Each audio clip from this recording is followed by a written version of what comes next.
بدکردار عورت اور مرد کی سب سے بڑی نشانی یہ ہے کہ وہ رشتوں کی پہچان بھول جاتے ہیں۔ ایک روز ایک شوہر جب باہر سے اپنے گھر میں داخل ہوا تو دیکھتا ہے کہ اس کی بیوی زاروں قطار رو رہی ہے۔ رونے کا سبب دریافت کیا تو بیوی کہنے لگی کہ ہمارے گھر کے درخت پر بیچنے والے پرندے بسا اوقات مجھے بلا شرعی حجاب اور بغیر پردے کے دیکھتے ہیں، تو مجھے ڈر لگتا ہے کہ کہیں اس میں اللہ کی معصیت اور گناہ کا ارتکاب نہ ہوتا ہو، جس کا اگر مجھے ایک دن اللہ کے سامنے حساب دینا پڑ گیا تو میں کیا جواب دوں گی۔ بس یہی سوچ کر اور اسی خوف سے میں رو رہی ہوں۔ بظاہر انتہائی نیک اور دینی جذبات سے لبریز بیوی کا یہ جواب سن کر شوہر بہت خوش ہوا اور اس کی اس درجات پاک دامنی، پاکیزگی اور جذبہ خدا ترسی کو دیکھتے ہوئے عالم بے خودی میں فوراً اس کا ماتھا چوما اور اسی وقت کلاڑی لے کر گھر کے پیڑ کو کاٹ کر باہر پھینک دیا۔ اس واقعے کے ایک ہی ہفتے بعد ایک روز وہ شوہر اپنے کام سے جلدی فارغ ہو کر اپنے نارمل وقت سے کچھ پہلے ہی گھر آ گیا تو کیا دیکھتا ہے کہ اس کی وہی پارسا بیوی اپنے عاشق کے باہوں میں لپٹی ہوئی سو رہی ہے۔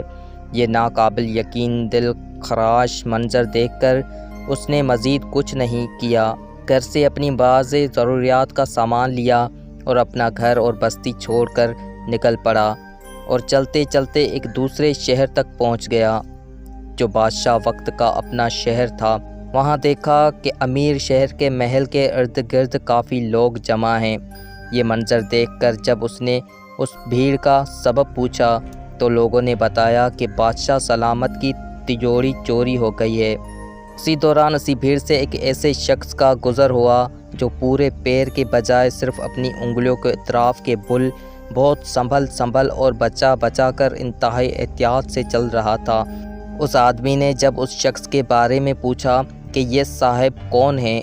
تو لوگوں نے بتایا کہ اس شہر کے دینی گرو، مذہبی پیشوا اور شیخ صاحب ہیں جو اپنی انگلیوں کے بل محض اس لیے چلتے ہیں تاکہ ان کے پاؤں کے نیچے کوئی چونٹی آ کر کہیں دب نہ جائے اور اس کی موت ہو جائے اور اس طرح وہ ناحق قتل نفس کے عظیم گناہ کے مرتکب نہ ٹھہر جائیں۔ شیخ صاحب کے متعلق لوگوں کا یہ جواب سن کر اس آدمی نے فوراً اور برجستہ کہا، اللہ کی قسم مجھے بادشاہ کے خزانہ اور تجوری کے چور کا پتہ حتمی مل گیا ہے، مجھے اسی وقت بادشاہ کے پاس لے چلو۔ بادشاہ کے پاس پہنچ کر ابتدائی حال چال کے بعد اس آدمی نے عرض کیا، بادشاہ سلامت، آپ کی تجوری کا چور کوئی اور نہیں بلکہ آپ کے اس شہر کے دینی گرو اور مذہبی پیشوا شیخ صاحب ہی ہیں۔ یہ سن کر بادشاہ کو سخت حیرت و تعجب ہوا، جس پر وہ آدمی مزید یقین دہانی کراتے ہوئے کہنے لگا کہ اگر مجھے اس الزام میں جھوٹا پایا جائے تو میرا خون معاف، اور اگر اس الزام کے بدلے میری گردن بھی اڑا دی جائے تو بھی میں اس کے لیے مکمل طور پر تیار ہوں۔ آخرکار بادشاہ نے اس کا اتنا پختہ جواب سن کر شیخ صاحب کو فوراً دربار میں حاضر کرنے کا حکم دے دیا۔ انہیں دربار میں لایا گیا۔ پوچھ تاچھ اور تحقیق کے بعد آخرکار شیخ صاحب نے اپنا جرم قبول اور تجوری چور کا اعتراف کر ہی لیا۔ شیخ کے اقرار جرم کے بعد بادشاہ اس شخص سے کہنے لگا، تم یہ بتاؤ کہ آخر تم کو کیسے پتہ چلا کہ چور یہی شیخ صاحب ہی ہیں،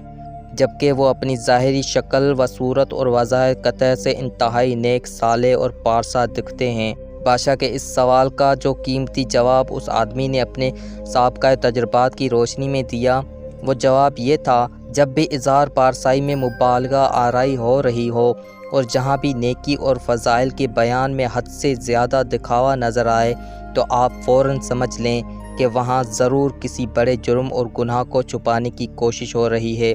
سچ ہے کہ صرف لباس پارسائی سے شرافت آ نہیں سکتی، شرافت نفس میں ہوگی تو انسان پارسا ہوگا۔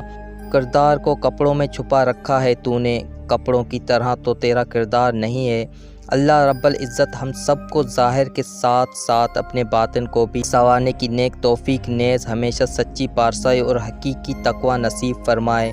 آمین یا رب العالمین۔